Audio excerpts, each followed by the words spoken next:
So we have Bonnie Lee, the COO from Upstay, who will be managing the panel for us today. We have Caroline Ramos, founder and CEO of Host and Keep. We have Rick Kenworthy, the founder and CEO of Travli. And we have Marianne Heder, the corporate executive director of STRs at PMI. So please, if you'll join me in welcoming to the stage our panelists.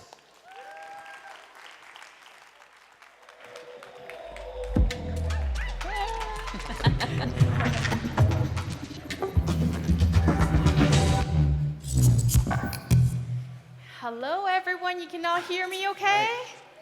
Hi, my name is Bonnie Lee. I am from Upstay. We are a Canadian and US-based company. Therefore, you probably heard me shouting very loudly when people said, is there any Canadian at home? So, from Vancouver. Very excited to moderate today's session here. And just a few starting notes for us. Our session is all about owner retentions and building relationships. As operators, we all know that properties don't manage themselves. Behind every successful vacation rental business, there is a property owner who chooses to trust us with their most valuable asset. But in today's competitive market, simply being good at what you do isn't enough to win and keep those owners. So today we're joined by three very seasoned operators who have cracked the code on owner acquisition and retention across very different markets and business models, from boutique personalized service to luxury concierge experience to franchise scale operations. Our panelists will share the practical strategies that have helped them grow their portfolios and build lasting owner relations. At the end, we have a gift for you because we have put together a playbook for you, and a lot of the good tactics that's going to be talked about are for you to take away. So I will start with introducing our panelists a little bit. So Caroline operates 60 to 70 lovely properties in Miami. They're all boutique. Rick operates 120 properties in Scottsdale and all very luxury properties. And Marianne here runs 450 franchise owners, being in charge of all the short-term rental at PMI National. So we're gonna go right into our questions. So our first question that the panelists are going to answer is, how do you position yourself differently from competitors when pitching to owners? And Caroline, would you like to start? Yeah, so what I know is this. When you're preparing your pitch or preparing your value proposition, it's really important to know and really understand the market you're in and where those gaps are, so you can craft according to that. For us in South Florida, we position ourselves as a boutique. We never pitch saying how many doors we manage. We actually try to avoid that altogether. It's a very saturated market. It's a market that's been around for a very long time, since before air conditioning was invented and since Airbnb became a verb. So there's a lot of competition. Anytime I'm pitching an owner, I have to assume they've spoken to 2 or 3 other managers. So we really focus also on care. There are a lot of snowbirds in South Florida, so we know that this is their vacation home. They're going to use it for 1 to 2 months out of the year, and then they say, here, take my keys and make me money. Mm-hmm. So care for the home is very important. So we focus on keeping everything very personalized and knowing that they can reach somebody when they need to. We actually carry this over to the guest experience. You will never know you're staying at a Host and Keep property. Our profile photos are of a regular person. Our guests check in and there's a welcome gift written on behalf of the owner, never from us. When our team is messaging the guests on the inbox, it's all written in the first person, again, to keep it very personal, just like we do on the owner side. And something I do when pitching is I actually like to flip the script, and I have the owners pitch me. And I start off by saying, I just want you to know that we turn away about 50% of the properties that approach us. Clever. But tell me about your property and why it would be a good fit for our program. And everybody loves talking about themselves, so they usually go ahead and tell me why their property is so great, and then I go into our value proposition. That's so cool. Never taken that angle before. Marianne, what about your company when it comes to?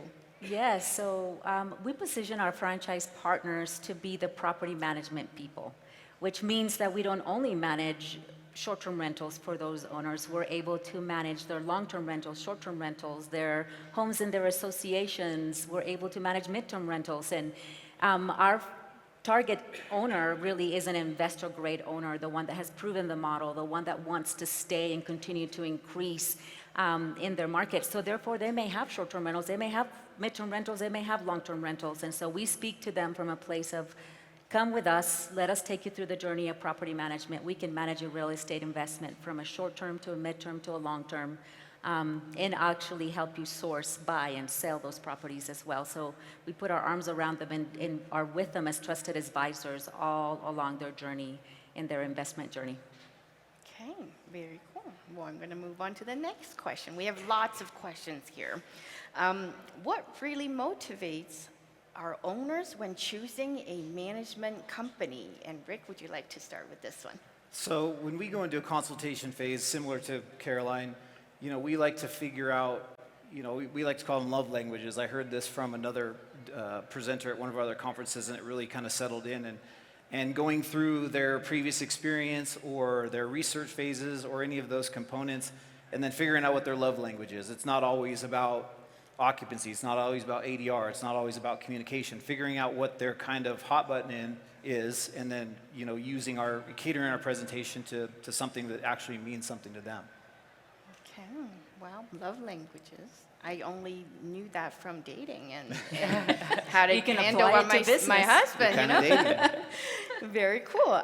Marianne, what about? Yeah, so we're dealing with human beings, everything that we do is about supporting these owners in their dreams. What is it that they want to achieve? And so understanding is the first thing that you could do, is really ask all the right questions to understand what is it that they want, and then see how you align with what they want, and then you can speak to all the things that you do that really matter to them.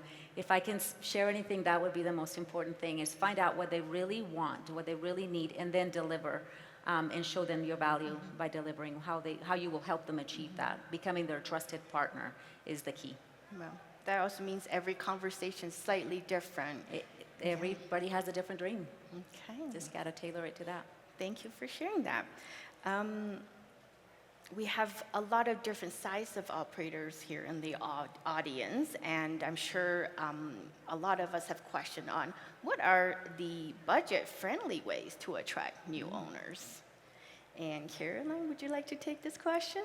Yeah, so at Host and Keep, we're a boutique company. We're very intentional about that, and we obviously don't have unlimited budgets for owner acquisition, so we have to be clever about what we do. So one thing I'd recommend is cross-pollinate when you can.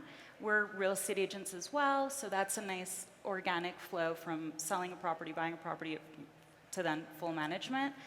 We also, once you achieve a certain number of doors, it's really common that property managers take housekeeping or cleaning in-house. What I'd recommend, what's worked for us is, rather than have it be a separate department within your company, we actually have it be a separate business altogether. Different logo, different name, completely different structure. And by doing that, we can actually service the competition, but we can actually service self-managing hosts, which we can then cross-sell, upsell to come into management. And the second thing I'll share is, marketing budgets. You don't have to be everywhere. Every market is totally different. In Miami, for example, the keywords we want to bid on Google will cost $6 to $7 sometimes, and we just can't swing that.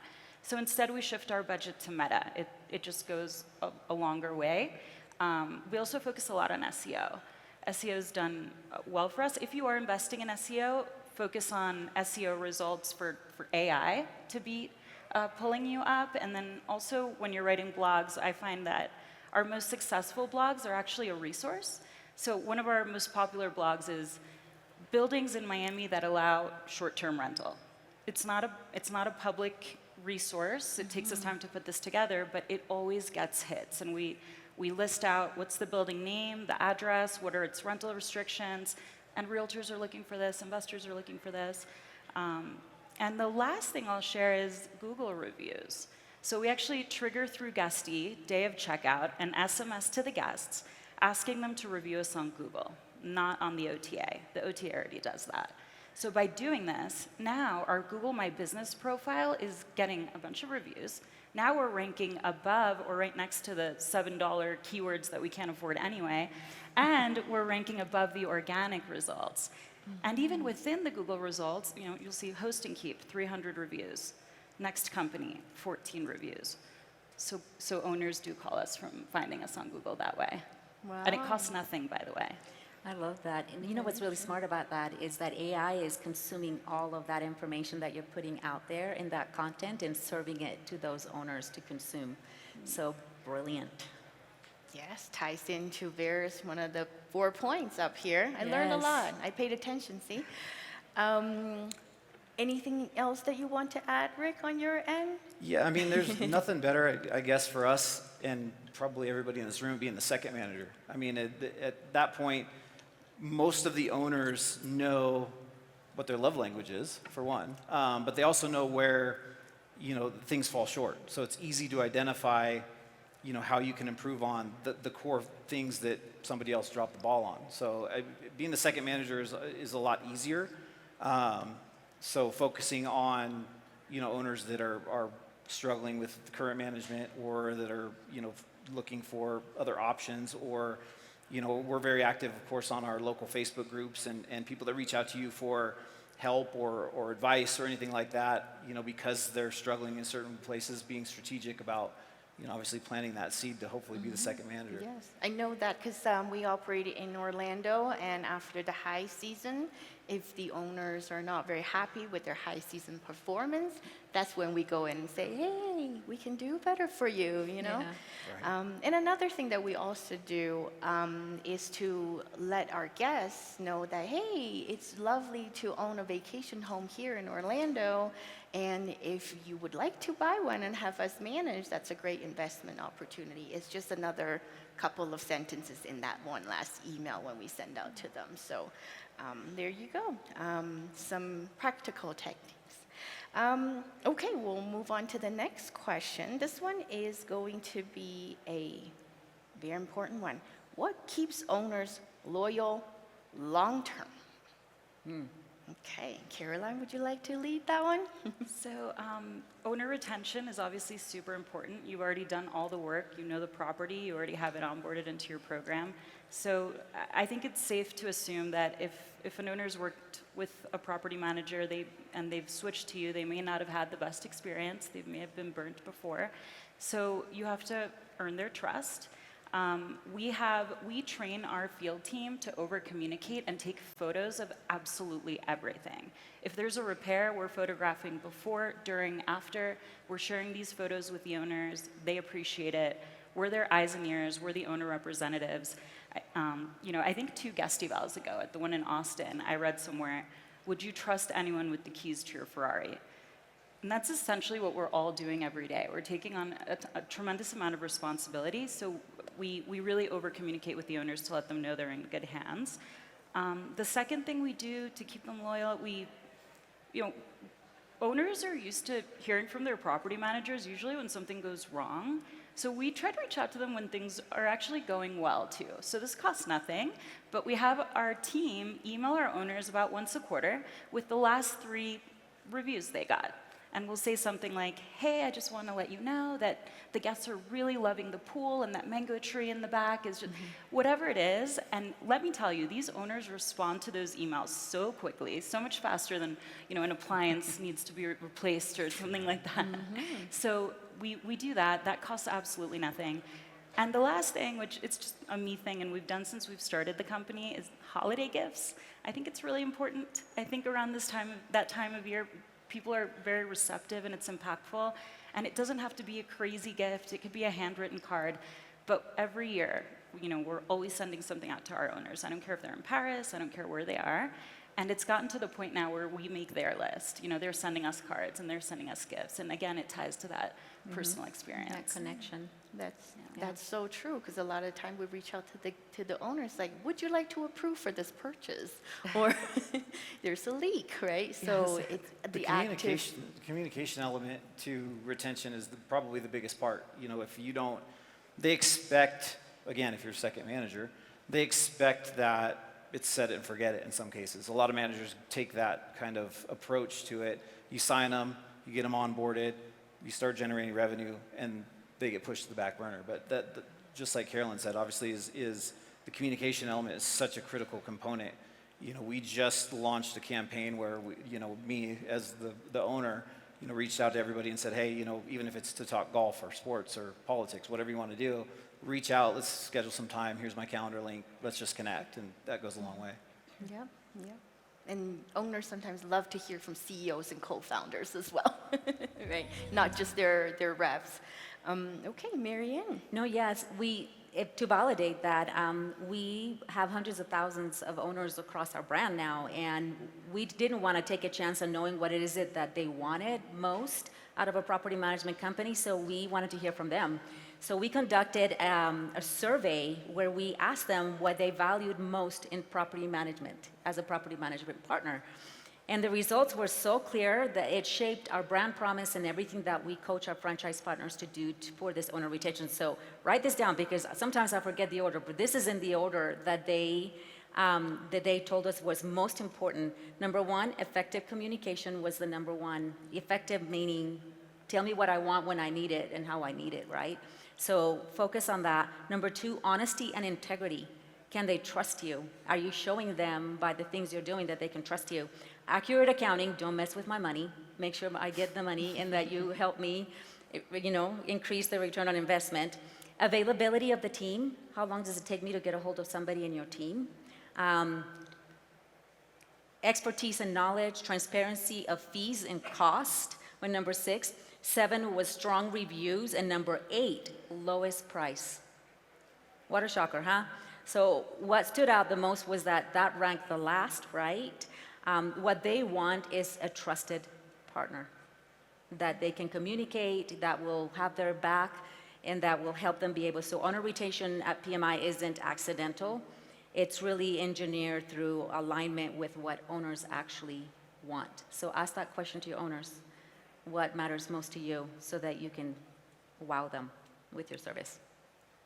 Wow, okay. Well, I thought the lowest price would rank much higher. Right. You think, For no, sure. it's value. It's can I trust you? Okay, very insightful. Thank you. I think we all spoke about this one. Let's move on to, because we have a lot of questions still. How can operators diversify beyond traditional STR to grow inventory and expand to other models? And Marianne, I think you have the most about this one. Tell us more. My favorite topic, you know it. Hey, you guys, you want to own the flexibility to move seamlessly between models. And by doing that, you're going to be able to capture every opportunity. So don't leave money on the table. Don't leave these investor owners that they're the cream of the cream. They're the ones that are going to be with you. They want to be in the game. And if you want to be in the game with them, you need to diversify. You need to be able to expand and service their needs on not just short-term rental, but short-term, mid-term, long-term, and real estate needs as well. And that's what we do at PMI. It's why we think it's a great model. Okay, wonderful. What about Rick and Carolyn? Do you have any insights into diversifying properties? I mean, we have brand partnerships with a number of real estate agents in our market. We do an event at least once a year where we invite them in to show them, because the biggest thing in our market, especially in luxury real estate, is, the reluctancy, I guess, to hand their customer off after they've given them white glove service throughout the whole process, and then what kind of service are they going to get once that process is done? They're closed on the home. They know it's an investment. They want to know that, their referral reflects on them just as much as it did during the purchasing process. And so, showing them that we can offer the same level of white glove service throughout the process once the property's closed, so that the next part of that transition is smooth. So by obviously developing the relationships with some of our real estate agent colleagues, it's a pretty streamlined, and I think that's where we probably get the most of our growth from. Very cool. That's great, because the luxury market is very much handled by the luxury agencies. Right. Yes. And and when we are operating in Florida, we also work with a lot of the local realtors, and not only just the luxury ones that they want to have great continuity of service. Even the realtors, they do, because if the clients are happy, they are likely come back, and when they sell, they go back to the same realtor. Otherwise, they may say, hey, you didn't refer me to a very good company, I don't want to come back, right? So that's very important. Caroline, do you have anything to add? I was going to say, realtors don't want to do property management, and definitely not vacation rental management. So it's a great way to, marry that in. And we have a referral program for realtors too. So do we, yeah. We keep it super simple though, because we don't want it to be an accounting nightmare. So we just do a flat fee. And what we do is we bake it into our onboarding fee. So it's really seamless, other than doing like a percentage of rents every month that you have to remit. So that's worked for us. Okay. I think we just kind of got into the next question a little bit, what partnership approaches drive consistent owner acquisition. I think we all mentioned realtors. Were there anything else? Oh, I would love that, yeah. Rick, you had something with the real estate agents? Right? Yeah, we did. I got ahead of myself, sorry. Another component of that is obviously the owners that you have. We have a handful of owners that have leveled up multiple times. So if you start with one, obviously the market was different, in the past, but as they level up, they add to their portfolio. So inside of your own portfolio is probably a lot of opportunity also, whether it's on a referral base or some sort of reward system or whatever, but they obviously are your biggest advocates. So, reaching out to your owners, they're going to obviously reach out to you if they're ready to dive back in or broaden their portfolio, or anybody in their circle of friends that's trying to do the same thing. It's bigger in our market, especially, we have a lot of people that own multiple or, buildings that have multiple units, things like that. So I think diving into your own portfolio and letting them know, obviously, that you're onboarding, you're growing, you're open to it, and having that conversation. And again, it goes back to the communication factor. They're going to obviously divulge, hey, my so-and-so is looking also. They like what's going on. They see what I'm doing. I mean, that's how we started, is basically on that method. So. Yes. I love that. Love that. Scaling a relationship with an owner is just like a relationship with a person, any relationship, right? You can have the wrong owner and you're scaling chaos if you get the wrong owners into your portfolio. And I'm sure all of you have experienced that before, where you've broken up with that owner and you're like, oh, I can't wait to break up with you. I can't wait to be able to afford to break up with you, because it's a lot. It takes a lot of time and a lot of money and a lot of resources from you. So I think partnering and scaling with the right owner in mind, if you get nothing else, is like, do your due diligence right out of the gate. Who is your target owner, and profile that owner to the T so that you can ask the right questions and bringing them in. As a national brand, we have the ability we're very clear on who we're targeting and who we're helping our franchise owners be able to find. So we have a national campaign that talks about being the property management people and how we open doors to a better life to those owners.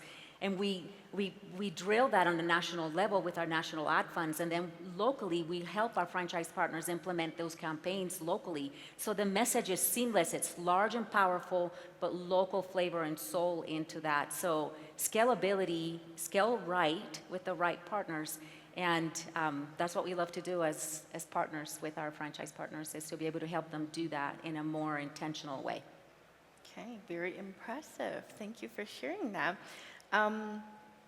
How do you use tech to streamline operations and impress owners? Because I think the emphasis is, again, what do you tell the owners? How do you market that? And Caroline, would you like to start with this one? Yeah, so we have, first of all, I don't think owners have any idea about the level of sophistication we have in terms of our tech, how innovative the software we use is, our processes. They just think that we probably just, get gas and then we coordinate the cleaners and that's it. And there's so much more that goes into it. So much more. So much. And so we actually have a division called Host and Keep Hotels, where we help hotels increase their occupancy. They give us room blocks. It's kind of a whole other division. But now I work with Hyatt and Marriott and Hilton, and let me tell you, there is so much red tape on that side of the business. They have outdated software. We're so innovative on the vacation rental side. So what I like to do, I have a recent story. We have something in Florida called termite season. And it's great. It means that about half of our portfolio that's homes of a certain structure have to be tented because they're termites. And unfortunately, termites come out at night, and that's when guests are there and they'll find the wings. So anyway, we had a termite situation at a house, and of course there was we handled it, and there was a 1-star review left as a result. So we brought the owner in and we just popped open the hood. And we said, okay, let us walk you through what happened and how everything transposed. So we had a Zoom with them, we pulled up Guesty, they saw the inbox. We use a tool called Into AI or Into Guesty that plugs into Guesty, and it has AI helping you draft responses, and it summarizes the conversation. So they were able to see that. We pulled up the photo, and now the owner's like, oh, those are 2 little wings. Now they're on our side. Then I take them into Monday.com, where we track all of our reviews, every single review, every single response that we're gonna write for the review. Then we take them into another board where we track our disputes for reviews, because sometimes the reviews actually violate host policy. So we have to track those and follow those cases, because those can take time to resolve. Then I pull them into Breezeway, where they could see that within 24 hours we had the home tented. 24 hours after that, we had the home cleaned, we had it inspected, and it was guest ready 24 hours after that. So now we turned a negative into a positive, and the owner's like, what the hell? They didn't know. They like forgot about the situation. But yeah, so I think any chance you have that you can bring owners in, take that opportunity. I've heard of other companies sending out like a newsletter or having, we used to do this, we probably should do it again, is having, once a year, a meeting with each owner and have a PowerPoint where you show just what new tools you've implemented. But they're always so surprised and impressed. Yes, it's about the educating the owner and how sophisticated we are actually managing their properties. I don't know if you all use the Guesty owner portal platform, because we do that as well, and we also manage what the owner can see and cannot see, because you could kind of like toggle on and off different things. So if any of you are not using it, you should explore that. Okay, well, we have about 3 minutes left. What are your 2 to 3 top actionable takeaways for everyone sitting in the audience? And we'll go with Marianne. Why don't you start? All right.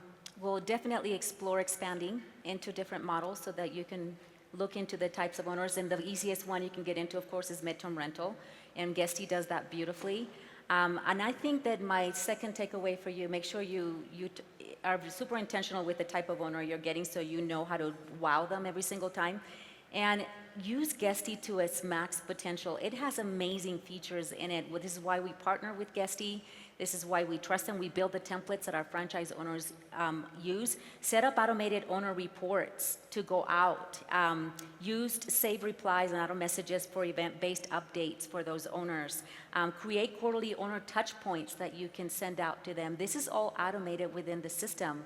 So use that to your advantage in understanding what the owner needs. Then make sure you build that communication within the Guesty platform and then those automated emails to create that experience that you know they're going to need when they need it.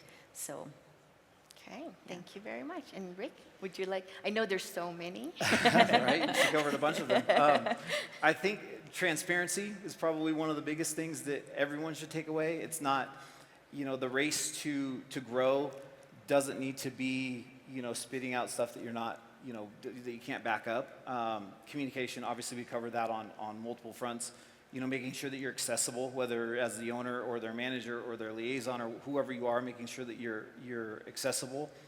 And then create your brand to encompass what it is that you're looking for. If you want to be a luxury brand, if you want to be a budget brand, if you want to be a beach brand, a desert brand, whatever it is, keep the brand consistent, because if you're just casting a huge net, you don't know what you're going to catch. So it's a matter of fine-tuning what you're doing and creating your brand to attract the people that you're looking for. Yeah, the identity is very important. Right.